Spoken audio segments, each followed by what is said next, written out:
There we go. Assalamu alaikum, everyone. Jazakumullah khairan for coming and joining us. I am going to start really promptly because Maghrib is not too far off. I apologize for the split timing because we planned this a little while ago, and I didn't realize Maghrib would go in the UK, at least for those who are joining from the UK, that Maghrib would be so close to the start time.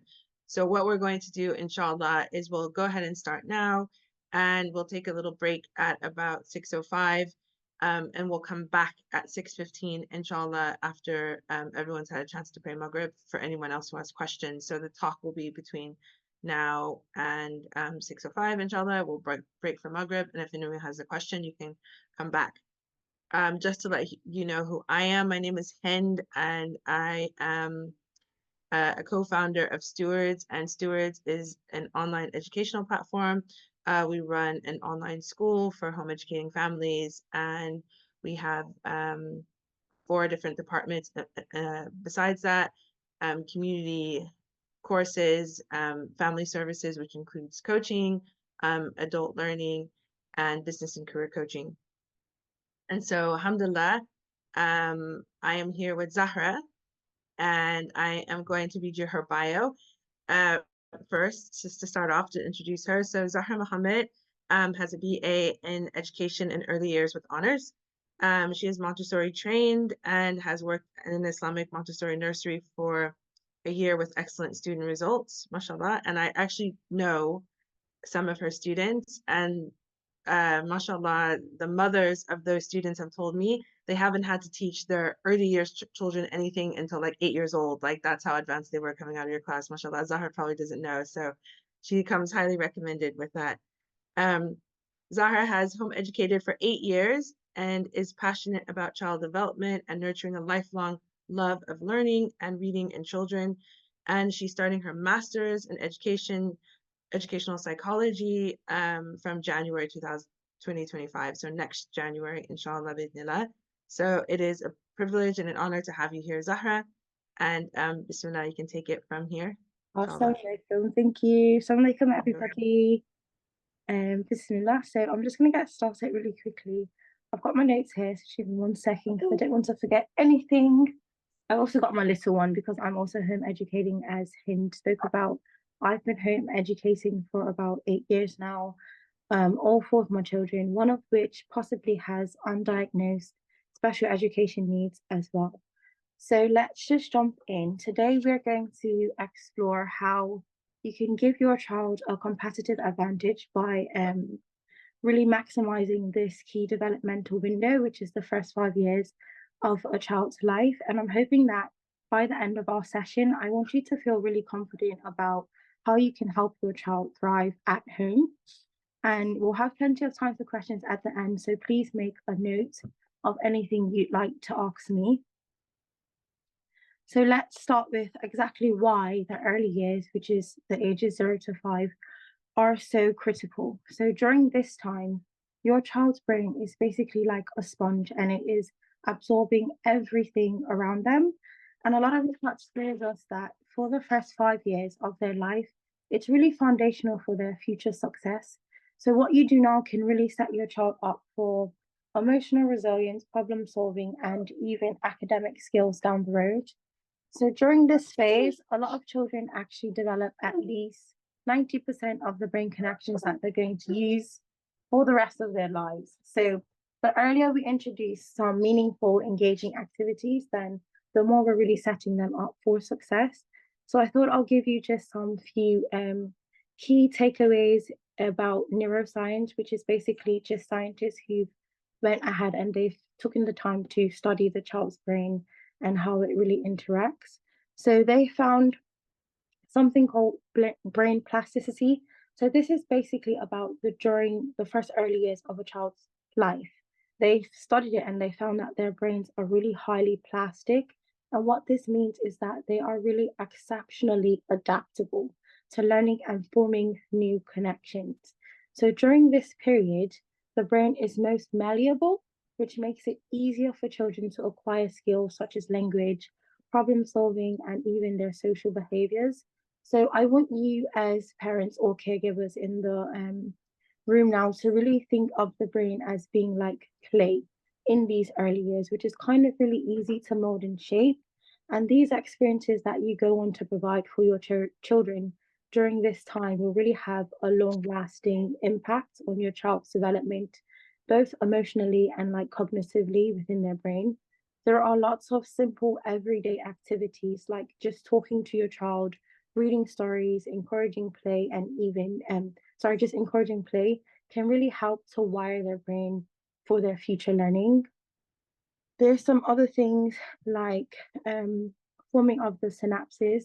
If you're not familiar with neuroscience, synapses are kind of just like, if you think of like a spider web, what's going on in your brain is like a whole bunch of little neurons that connect to one another. And during your early childhood, they are developing at an extraordinary rate. So by the time your child is 3, their brain already has about twice as many synapses, which is connections, compared to an adult brain. So what this shows us is that they are able to learn really rapidly.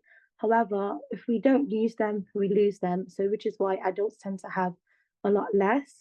This is because your brain goes through a process which is called synaptic pruning. During this time, any like connections that you haven't strengthened, you just lose it. So, what that means for us as parents is that these experiences that we provide for our children, they really help to decide which connections are strengthened and then which ones get eliminated from the brain. So, a perfect example of this is if a child is frequently exposed to language or social interaction, then these, these synapses or connections, the ones that are related to communication skills, they get reinforced. Unfortunately, this brings to mind a case. You can go and look it up after, about a girl. Her name was Jeannie. That wasn't her real name. That was just the name that they were given to her. I believe it was Jeannie Wiley. She was a bit of an extreme case of neglect because her father had like mental issues, and he went on to actually physically abuse her. However, what's important here is that he never socially interacted with her. He just strapped her in like a straight chair that they use in like mental health back in the day, and he strapped her there from young, which is quite sad to hear about, I know, but and did not interact with her whatsoever. He never ever spoke with her. By the time that children's services caught up with her, she was 13 years old and she had no ability to speak whatsoever. Her brain couldn't even form sentences or words, and her mouth couldn't even, make movement in order to produce sounds that were actually meaningful. So this kind of really shows us the importance of just having that interaction, social interaction and speaking with your child.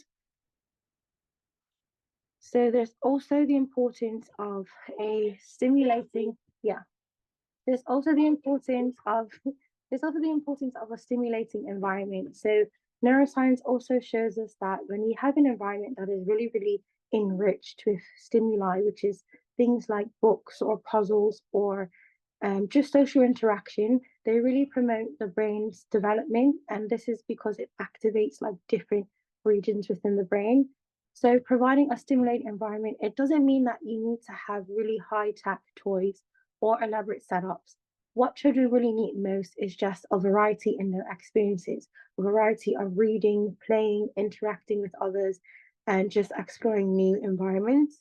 So these activities again activate different parts of the brain, and this kind of really leads to a more well-rounded development. Speaking about this now also reminds me of the way that we speak to children from young.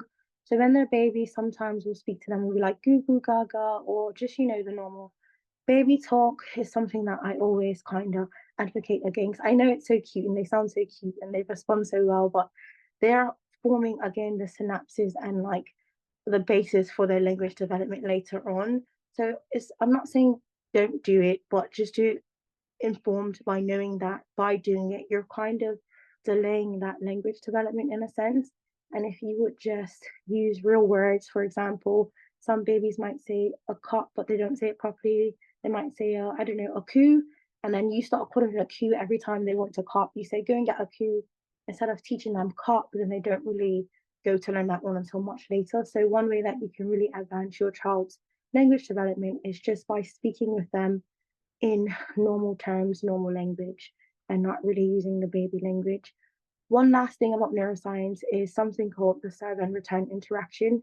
So, this is something that just describes those back and forth interactions between children and their caregivers. And these have been shown to be really essential for healthy brain development. So, when you engage with your child, whether it's through conversation, responding to their gestures, or playing together, you're really building their brain architecture. 1 minute, Mohammed. And every time you respond to your child's needs, or actions, you kind of really reinforce again those neural pathways or synapses connections that I was speaking about. And this really helps your child to develop communication skills, even emotional intelligence here. So now I want to talk about just keeping an eye on the time. Sorry if I'm speaking fast, but I want to talk about now what you can do at home to really make the most of this precious time with your child. So I want to introduce you to some simple but hopefully powerful activities that you can implement right away. These are going to be rooted in Montessori principles, which I personally advocate for and teach more in depth, which you can probably find out a bit more later. But if you're not familiar with Montessori, she was just like an educational pioneer. She was a first of her time at a time when children weren't really valued like they are now in childhood. And she really advocated for children having their own things. Like you go to nurseries now and the settings, you have miniature tables, miniature chairs. That was never a thing until Maria Montessori came along. So within her pedagogy, which is just her philosophy for learning or her way of teaching children, she set out a few core areas for children to kind of develop in, one of which was practical life skills, because she really emphasized on the importance of education being really relevant to the child. So here she talks about practical life skills, some of which that you can teach your children is simple things like learning to pour, learning to even fold their own clothes. If you don't believe, there are actually children 3 years old, 4 years old, who can actually fold their own laundry and put it away themselves. You can even get them involved with helping with food prep, which not only makes them more independent, but it also helps to build their coordination, like their hand and eye coordination, as well as their concentration. There's also sensory play, which are all the activities that children engage in to explore different textures. So they can play with sand, water, if you don't have access to these things, just different textures. So I have my daughter's t-shirt here. This is a texture which is different from my hijab, which is a lot smoother. Even just exploring the differences in textile in these two is fine enough, and that will help your child to encourage both their fine motor skills as well as their cognitive growth. There's also storytelling and reading. So you can really foster a love for reading really early on in your child's life, and this can have a huge impact on language development and their literacy later in life. And again, one of the simplest ways to do this is to read to your child. Incorporate reading every day if you can, during bedtime or in the mornings, whenever you can find the time for it, or even introduce something called quiet reading, where you just give them a book for them to go and sit down to look at. You don't need to read it to them. It's just them interacting and engaging with the book, taking everything in, looking through the pages, because ultimately they are learning a lot just from engaging with the book about literacy, about vocabulary, about the way stories are structured. They learn a lot just from this and just from you reading to them or even telling them stories. And then another area that she talks about is outdoor exploration. So children, they really learn so much from nature. And whether it's just counting leaves or observing animals, they're able to tell, little subtle differences or very vast differences between the two, which can really spark their curiosity and help to deepen their further understanding of the world. So when I talk about their understanding of the world, there's a psychologist that comes to mind. His name is Piaget, and he talks about something called schemas. So I can give you a good example of this. It's kind of like schemas are like a child building a framework that every bit of information that they come across, it goes and it becomes like a point of reference. So these schemas become like a point of reference for the information, and they use that to kind of make sense of the world around them. So a perfect example is you have a child and they come to you, they see a cat, and they call it a caca, and you say that's a cat, and then they learn, okay, that's a cat. They start to call it a cat. They notice the cat has 4 legs and it walks on the floor like this. It doesn't walk on 2 legs like us. So what you find is after that, they see a dog and they start to call the dog a cat as well. This is because they're using that schema of a cat, a four-legged animal that's crawling around. It must be a cat too. And they'll do the same with any other animal, like a horse or a cow. But by you continuing to introduce the new words earlier on, you're able to give them those schemas that become a great, point of reference for them later on, and again helps them to better understand the world. So I know a lot of parents, they really do worry about not being qualified to teach at home. And the truth is you really don't need to be an expert. All you really need is kind of a plan and a bit of the right resources. So I'm going to give you some tips on how you can create more of a nurturing learning environment within your home that's going to help to stimulate your child's development. One thing that you can do is focus on setting up learning zones. These are going to be designated areas within your home for specific activities. Again, it doesn't have to be elaborate. Alhamdulillah, I happen to have two separate living rooms. So my second room is just a place where the learning and playing takes place. However, if you don't have access to this, that is completely fine. You can find anything like a small reading corner or even a craft corner or just a tiny space for sensory play, even if it's just a table on the floor, or if you're someone who has books and you have a bookcase, just by putting that bottom shelf of the bookcase, with your child's books at the bottom, those designated areas can really, really help. Even in your kitchen cabinets, just getting them like child size cups and cutlery to use and putting that down the bottom where they can access it themselves. It's really good that you make the things that they use accessible to them easier, because it's going to help them to be independent, and again it's going to help them developmentally as well. Also, if you're able to, if you want to follow the Montessori method, you can also label everything. Even say you have a table, you can write table with a little label, or even just a piece of clear tape with a marker and put that on, because again, by the child seeing that word next to that object, they're taking it all in and they're building that schema like, okay, table looks like this, and that is a table, even though they might not be able to say it or read it themselves yet. There's also the fact that you don't need to have fancy equipment. You can use very simple items like spoons, bowls, sponges, which can really double as educational tools. You can take the opportunity when you're going to eat, and you can send your child to the kitchen and say, okay, we're getting ready to eat. Can you go to the kitchen and get me two spoons? Or if they can't yet, you go with them, you pick it out, and you just count one, two. All of these things can really, really help. Again, something that Montessori is all about is just following the child's lead. So Montessori is all about allowing children to explore whatever interests them. So what you've got to do is just learn to really observe your child closely, and then you'll notice what they gravitate towards. And whatever it is that they gravitate towards, that's where you want to focus your energy. A perfect example now, Montessori talks about like sensitive periods where a child will just do something over and over and over until they master it. Just last month, my daughter was doing that on the stairs. She just wanted to go up and down, up and down, up and down until she basically mastered how to walk up and down stairs herself. And instead of like suppressing it and being like, oh, come up the stairs is not dangerous, I just had to take the time and show her how to go up and down safely. The same thing, you might find your child might start taking your cups of water and pouring one cup into another cup into another cup.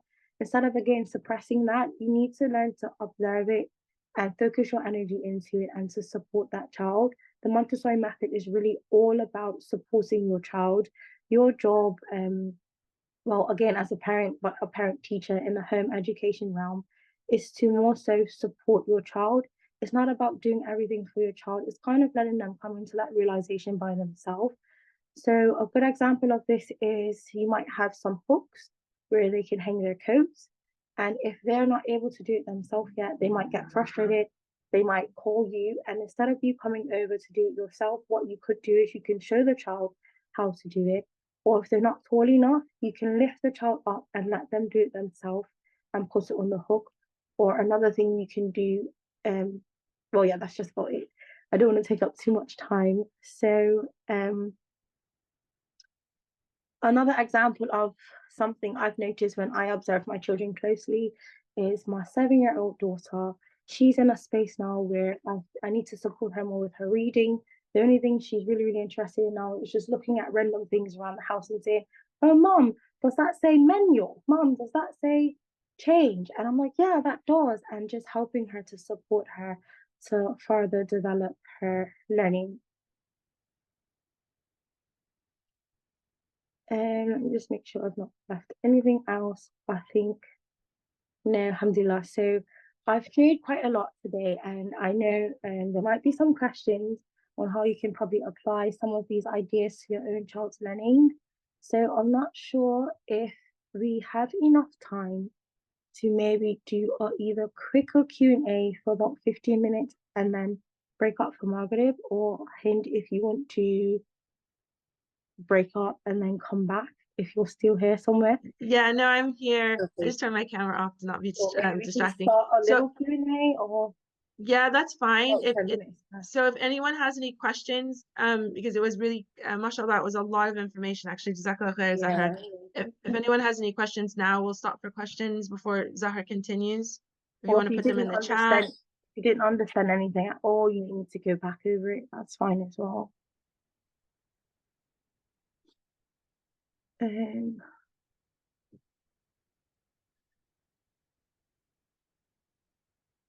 Can you see the questions in the chat, Zahra? let's see. I can read them if Okay. it's helpful. Okay, what curriculums do you recommend? In terms of curriculums, honestly, there are so many out there. I'm going to be honest with you. There are different curriculums that you can get for the whole entire home education system that covers literally every single subject. But again, this depends on what are your goals with your home education, because not everybody is trying to follow the whole school system and then others aren't. So if you can let me know down the bottom. I know one called LEM, the LEM, LEM, Learn English Math. They only focus on English and math, though. They focus on the core subjects. Hopefully that helps. There are other smaller curriculums, like you can get a smaller curriculum for reading, like Head Start. Head Start has its own little sections. Yeah, LEM stands for Learn English Math. Head Start was another one that I've used with my kids. They have like little sets, or you can follow some of the resources that schools use, like CPG. But I do find those tend to be kind of a bit advanced for children.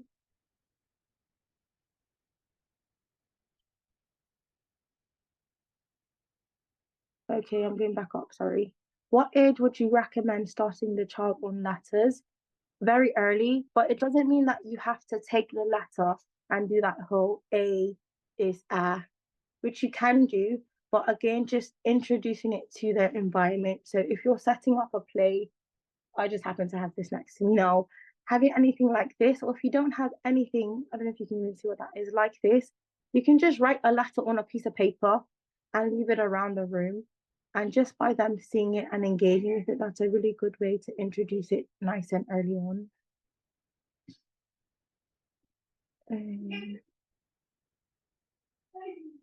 What age would you, okay, read that. Any advice on children with different ages, such as 3 and 5? So something that you can do when you've got different ages of children is something that I've learned is called differentiation. All this means is you take one activity and you adjust it according to your child's ability. So if we're looking at space at home, I can take an activity where we were building paper mache or something, and then instead of getting the younger two to build paper mache, I could just get them to draw circles and then fill it in however the earth looks, because that might be more suitable for their age and not to others. How do you feel the day got overwhelming? Okay. I don't want to lose any. Recommend. When you say Islamic books you'd recommend, regarding which, I have a book that I was reading. It's by, I think it's Abdulaziz Fadrik. I can't remember the name though. I'm not sure if you know of it, Hind. And he speaks about raising children.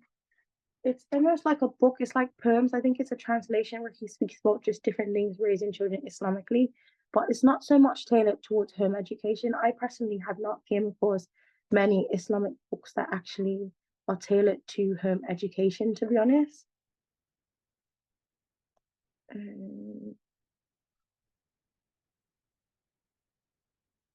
Oh, Islamic books for children, picture books. Oh, there are plenty. If you look at, I think it's called Good Word. A lot of those, to be honest, though, compared to, sometimes you have to be careful because if you compare some of the Islamic books, their illustrations and stuff, I know because we can't illustrate like the prophets or we can't illustrate Allah and angels so much. The illustrations, I'm not going to lie, I'm going to be completely honest, are not that great in comparison to those other books that aren't really Islamic. So I think having a bunch of those, but having a tiny bit of the other ones, as long as you can control what they are, can kind of help make a balance. Because I found when I was leaning more towards the Islamic books, when the kids did see the others, they're like, because the illustrations on them, mashallah, they are so amazing. And I'm hoping that one day someone can go ahead and upgrade our Islamic books. For bilingual kids, actually, you don't have to worry about focusing one at a time. Children, again, like I was saying, their brains are really, sorry, let me read the question out loud. So she was asking if for bilingual kids, do I recommend focusing on teaching one language at a time or both at the same time in terms of reading, vocab, and grammar? So my children are now again starting Arabic madrasa, and I feel like sometimes it might seem like it's difficult for them, but honestly, the child's brain is so amazing and able to just adapt all of these different things because it's creating so many schemas, all of the different types of grammar rules and stuff. It just goes. It's not like us, it's not so difficult. It just goes in there and mashallah. So this is actually one of the best times to introduce as many languages as you want because they will just absorb it all in very easily. If you haven't done as much up to the age of 5, no, it's not too late. That's a really important question. It's never too late. It may not be as strong of an impact. You might find that you're going to have to work a lot harder to get these things in because then that child's kind of developing different parts of their life, different parts of their brains, and their emotions are a bit different compared to what they were before. I'd say in this case, you should really, really focus on connecting with your child, like meaningfully connecting with your child at least 10 minutes every day, doing something that they love or you can do together. Put your phone down and just give them eye to eye contact and do that for 10 minutes every day. And once you build that connection again, you can start to branch off from there and introducing all of the things that I was saying about that you might not have done before. How do you feel the day without overwhelming? Okay, it's like 3 different questions. So how do you feel the day without overwhelming? Depending on how many children you have, there are days, we're human, so some days will be overwhelming no matter how much you try. And that's whether they go to school or whether they're at home with you, to be honest. Days can be overwhelming. I feel overall, just keeping in your head, your mind, a positive mindset overall, and then trying to make the next day better is really, really great for that. But if you like to be a more structured and organized person, you might find having a routine can really, really help to stop overwhelm because you know what's coming at what time. Or if you're not too keen on having something really, really strict, like a timed routine, you can look at something called the block schedule. And I don't have it down here, I could have showed you, but it's about just managing your time in blocks, not like in school in the sense that you're going to do math from 8 to 8:45, but just saying that, okay, from 9 a.m. to 12 p.m., anything that we do during this time will be free, it'll be play, it'll be art. Just having those things outlined can really, really help to stop overwhelm. But making sure that you have a good set of rules within your house, or at least trying, because kids are kids, but at least having that idea of what's expected. How do you avoid screen time? In this day and age, I'm going to be honest, it's very, very hard. I used to avoid it completely, but I was only wearing myself out because unfortunately it's modern day life. We don't really have a village like we used to, so that can be really, really difficult. If you want to stop the learning to be a chore, follow Maria Montessori and follow your child's interest. You don't have to focus so strongly on, what it is that you want your child to learn. You can really just focus on what your child is interested in. If you do what your child is interested in, ultimately they're going to engage better.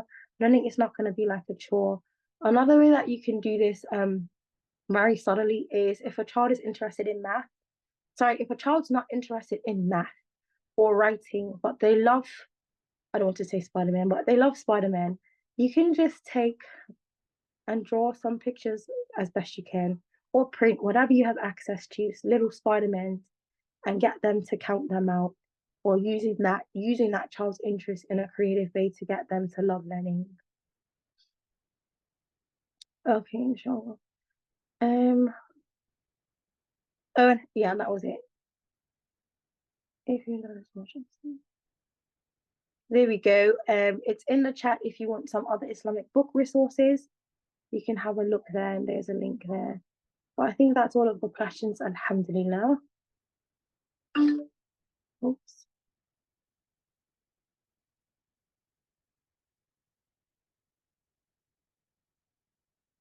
So I just want to say thank you so much for joining me today. And I just want all of you to remember that you are really your child's first and most important teacher. And a lot of the work that you do now is really going to pay off for the years to come. So I really do look forward to connecting with you all again soon, inshallah. Okay, so assalamu alaikum everyone. So I think we're probably going to break for prayer now. I know we're in the north, and I think the prayer time is earlier in the south. So you guys are probably, and if you're dialing in from the south, prayer probably has come in. So we'll break now. And then Zahra, do you mind if we come back? Yeah, that's fine. Just to extend your presentations just a little bit. So we're gonna come back about 6:10. Yeah. Or and inshallah, and then you guys can ask more questions, and also Zahra will talk for a little bit more, inshallah. And if anyone else had any other questions, we will come back. What I want, so you can just you guys are already on mute, so you can just stay, don't log out, but just stay on the call, and unless you're planning to leave. I also wanted to say that we have a blog on Stewards, and a lot of these questions that you're asking about curriculum, there's one parent who she's been home educating for 25 years, and she's written about Montessori, Charlotte Mason, she's written about screen time, and many other topics. So if you go onto our blog at www.stewards.one and go to the blog, you'll see a lot of articles already posted there which answer a lot of the questions. And I just posted a list because we had Estella Rakaya come speak about a couple of months ago, and she in her presentation she had a list because she was talking specifically about English in that presentation, and there was a list that of books that she talked about that homeschool families could have, and I've posted that here also in the chat. And inshallah we'll be back about 6:10, in Bismillah. Okay, assalamu alaikum. Oh, assalamu alaikum. Alaikum assalam tullah. I'm just giving 2 book recommendations. I'm not sure if you heard them. I came in the between. Okay, I'll just but I know John Taylor Gatto's book is like, I think Sheikh Hamza was one of the first people to kind of like put homeschooling on the map, especially in the Muslim community. And I'm American, so the American Christians are really big home educators, like, and they have very, very large families, mashallah. And a lot of the homeschooling resources that were out in the States, like Well Trained Mind, and a lot of them were just Christian based. And it was really nice, with Sheikh Hamza, even though he's recommending John Taylor Gatto, but it was Sheikh Hamza and his sister, they actually came up with a Kinza Academy, had their own curriculum, and just really advocated and encouraged people to homeschool, which was nice. So anyway, continue. So yeah, that's his book that he did with John Taylor Gatto. John Taylor Gatto, he was an American teacher. He was a teacher for years. I can't remember if he used to be a head teacher as well. He's got a book called Dumbing Us Down.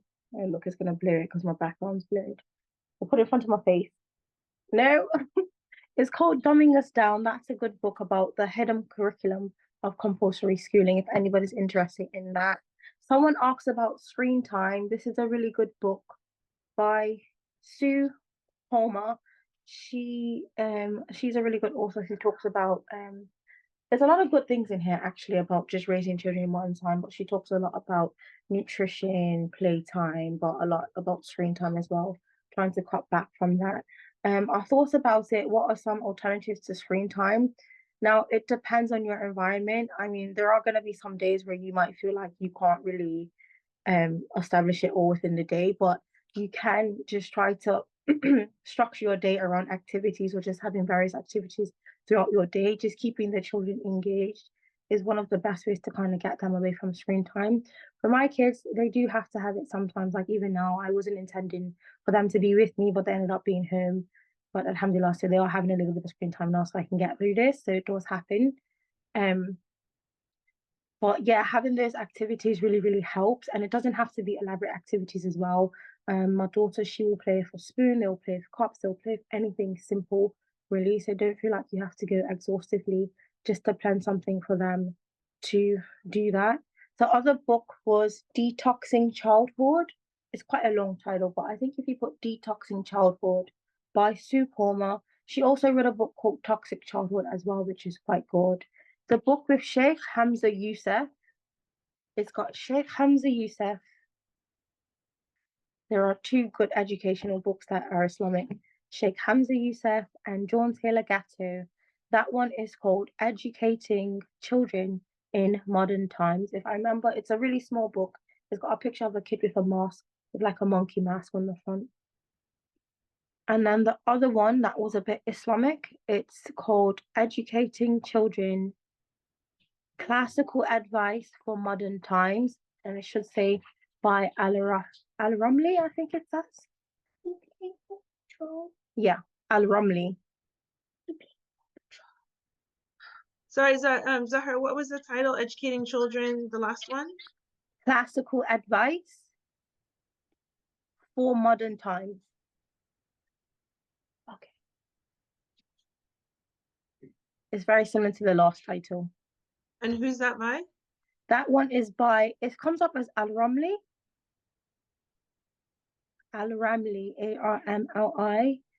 But I think the translation is by Abdul Aziz Fadrix, if anybody knows him. He is local to Liverpool now. Okay.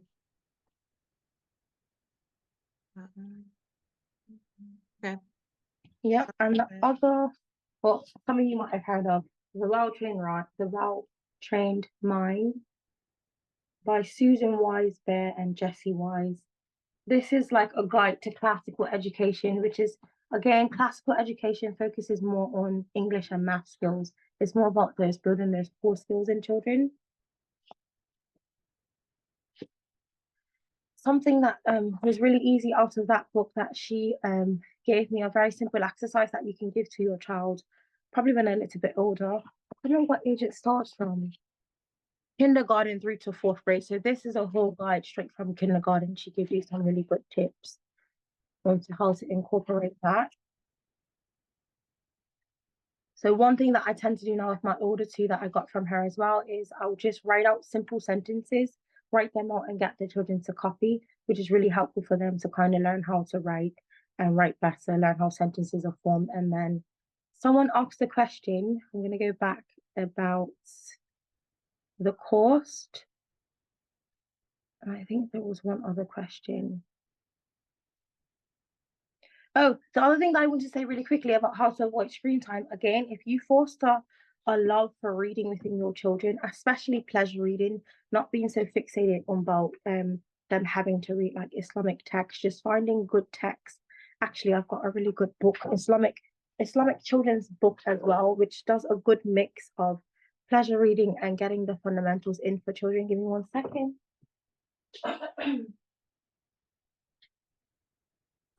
They're just here on the shelf. So this is a book set called Ilyas Explains. Obviously, this is going to be for your children when it's a lot older, but I just want to show you, because once you form a good relationship with reading with your children, what I find now when my children are bored or they don't have anything to do, they will pick up a book and they will read. So this is my 8-year-old. He's able to read this, but it's built more like a comic. It's got pictures and it's even got journaling inside of it.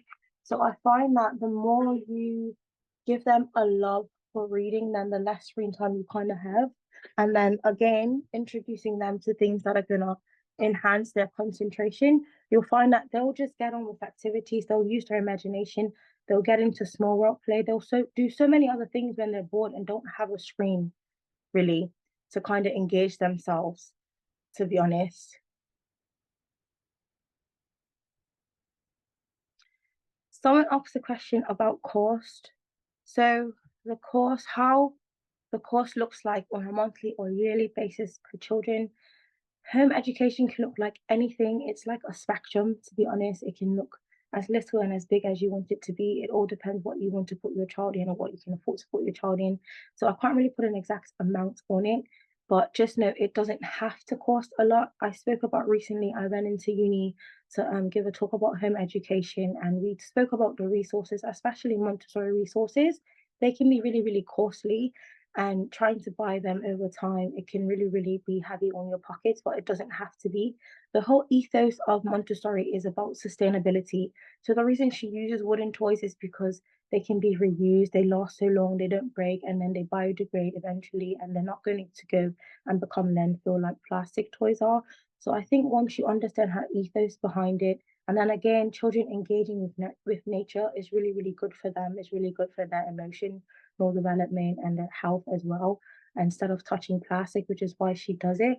But I said, if you really think about it, taking your child outdoors to a park, which is free, touching a tree, playing in sand is going to be just as effective as using a Montessori toy. So it can really look like any budget, to be honest. There are lots of cheaper activities. If you look at places like lifestyle gyms, they have different activities that are much, much cheaper, and then they're able to help people and accommodate people who are going for their own benefits. There's lots of different free resources online as well. You don't have to go out and buy books. There's also being finding secondhand things. You can go onto Facebook Marketplace, you can go onto eBay, and again, just keeping that theme of sustainability. So it doesn't really have to cost as much as you need to. Another good question actually about if you need to work, both parents, how can you supplement the child with home learning and things they might miss out on school things they might miss out on because they are school. So if you need to work and you want to be able to supplement your child with home learning, you can either try to do this yourself if you feel confident enough, or you can get help from someone else. If you can afford to, you can pay someone.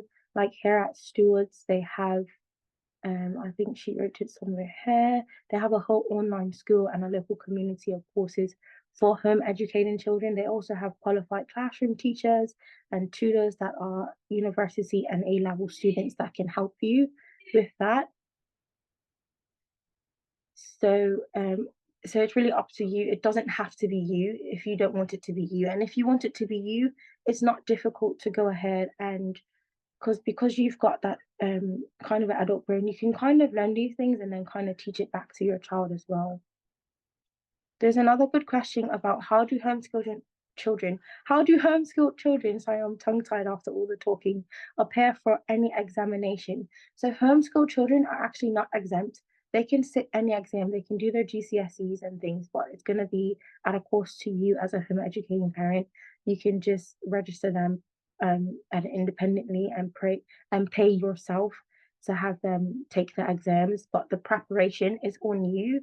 So if you want to prep them, or again, you want to go to like Stewards here and get help in order to tutor your child in order for them to be ready for the examinations, you can.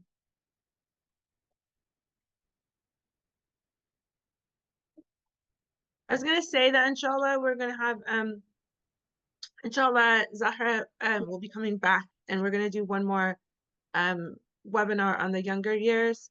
And also we're going to have a series on older children, because I think homeschooling older children is a little bit different, a little bit more involved, a little bit more expensive, a little bit That's true, and yeah. so with the early years, mashallah, the benefit is that it can kind of blend in with a lot of hands-on parenting.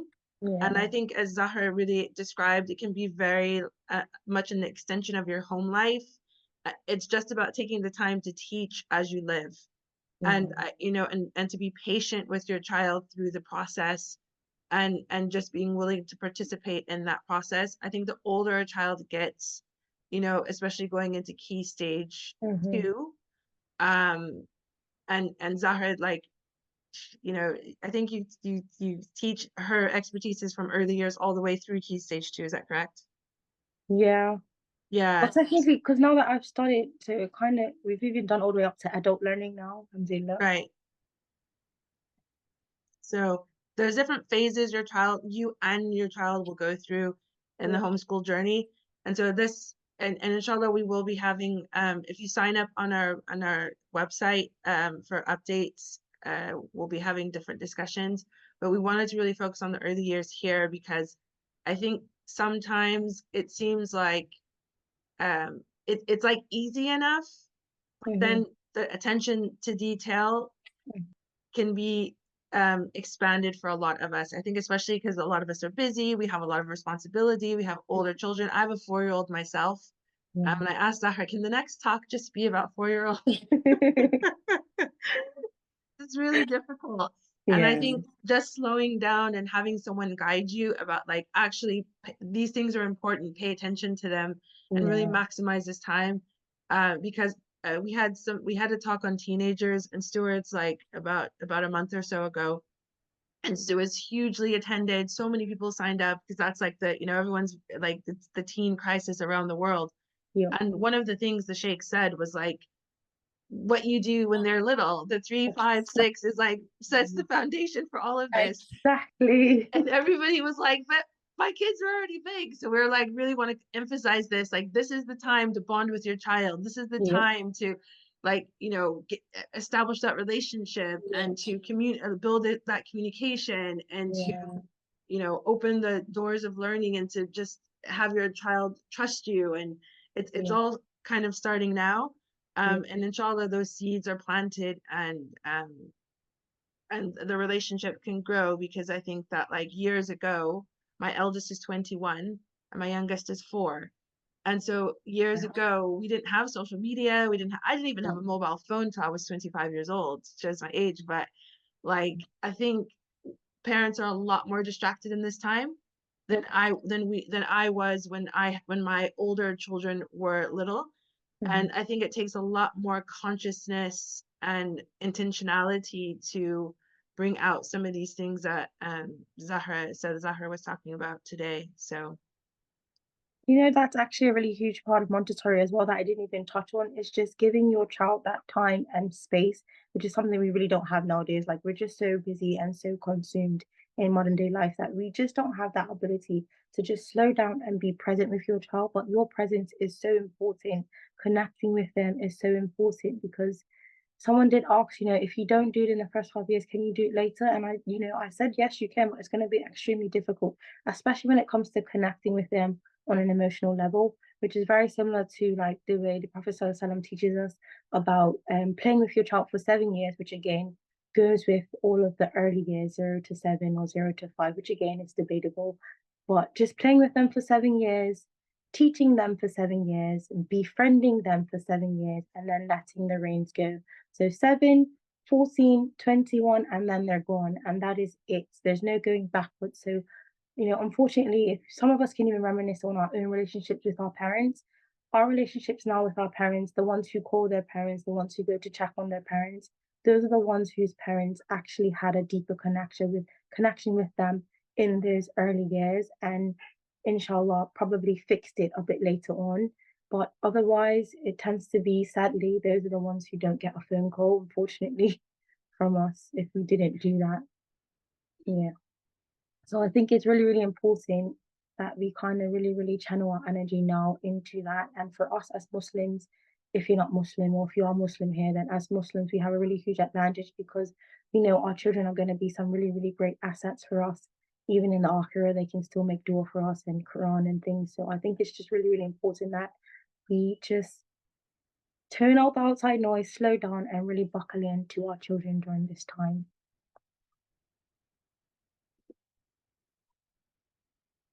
Um, there there's was one this more. question about moms, Zahra, Yeah, are moms better suited to homeschool? Do you have many dads doing it? there are dads who do it. There are definitely dads who do it. There are definitely, but again, that what that looks like can really show up depending on again the parent. It can depend on your home situation, because for some people it's still traditional, the dad's working many hours and the mom's at home, or for others both are working. It really depends on your situation and you and, well, the father's situation. Sometimes it can even be difficult depending on the way that the father was brought up with their father. So again, if a father had a huge connection with their father, they're more able to go ahead and have that kind of a nurturing attitude towards their child and be more present and be more willing to do things like homeschool. So it's definitely not impossible. And I wouldn't say moms are more suited to it, but I will say in the realms again of neuroscience, which is really, really interesting, is that the part of the brain that was connecting during interaction with the parent for a child in the early years, when they get a hug from their mom and they get nurtured from their mom, it was lighting up so much more compared to when a dad did it. But if a dad was playing, because as we know, a lot of dads tend to be the ones who do the rough play, isn't it? When the dad is playing and throwing them around and doing all of that stuff, that child's brain was being connected and engaged and happier at that time with him, more so than him nurturing. And I'm not saying that doesn't mean that we need our dads to nurture our children, because of course we do, but it's, our God-given nature, it's our God-given, it's not going to look the same for both of us. So it's not impossible. No one is better suited technically, but moms can be more on the nurturing and patient side as well.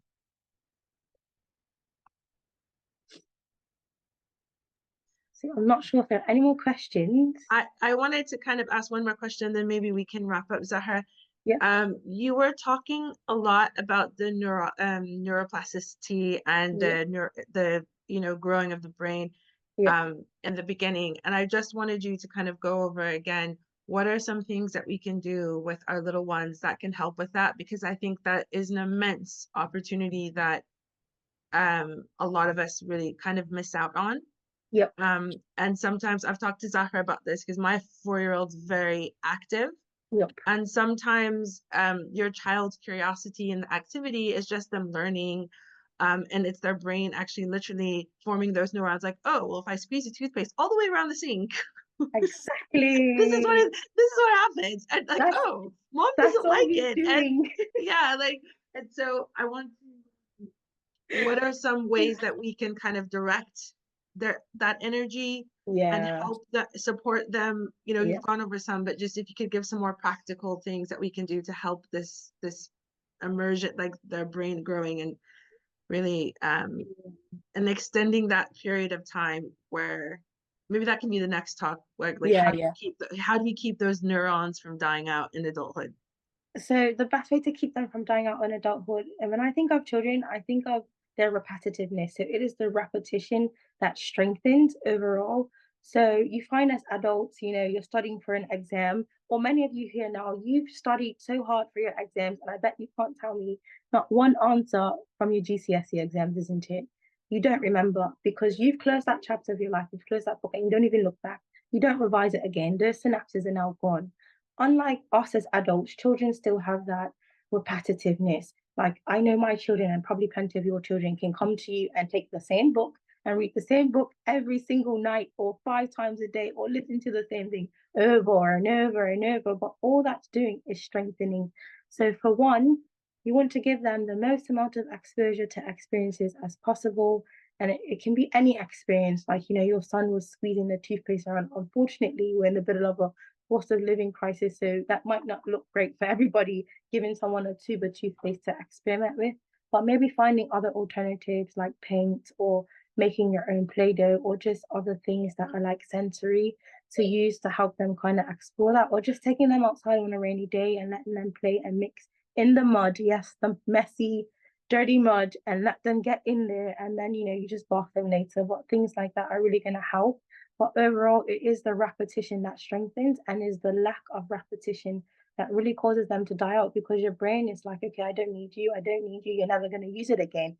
And guess what? It was right. Like I said, you don't go back to your GCSE exam papers and talking about, I'm going to go and study them now. You only study the things over and over that are important. So for me, since I finished, I'm going to go back and I'm going to revise all of the information that I've been studying over the last 5 years. And that's going to strengthen because that's just what's important to me. So yeah, I hope that helped to answer your question. If Yeah, you can go, jazakallah khair. I'm not sure if you need any more practical experiences or Yeah, no, I just wanted to kind of go back to that point because I yeah. think it's such an important point because I think like again that point of the keys being in all of our hands to Hmm. really be able to unlock doors for our children, and Yeah. we're at this really time sensitive precious stage, and Yeah. just really maximizing it and realizing, that. And so I guess instead of us being afraid about Yeah. like what we aren't able to do, just maximizing what we can do. Exactly. Even, oh, Yeah. another good thing, sorry, it might help you that exposure. When I say exposed to a lot of experiences, if you can't physically do these things, you can find a book, you can grab a book. Libraries are free. So you can go and get a book. There are plenty of books of different places in the world. For a lot of us who haven't been able to go to Hajj yet, we have access now to even see the Kaaba in 3D, 4D, like we're there. It's just getting that exposure and seeing it and experiencing it in any which way is all they really need, to be honest. Okay, alhamdulillah. So I think we're gonna wrap up now, inshallah. And inshallah, we're going to have a follow-up about this because we're gonna talk more specifically about 4-year-olds and I guess an extension 5-year-olds and just transitioning them to their school age now. And Zahra can maybe just we're gonna explain more how you can better support those children academic because there needs to be a little bit of a change in the structure and the revving up of how much we would expect to work with them at that stage. So that will be in touch with you probably within the next month, inshallah. And we will send um, the event to the same emails if you've registered for this event today so that you can be able to join us again if you'd like to. And we want to thank you all for coming. Jazakallah khair. And like I said, go on Stewards. We have a lot of blog posts that would answer a lot of like home education questions. And inshallah, we'll see you the next time. We're going to talk about 4 and 5-year-olds, inshallah, in school, more of an education setting in school, homeschool. Okay, take care, everyone. Assalamu alaikum wa rahmatullahi wa barakatuh. Jazakallah khair, Zahra, for your time.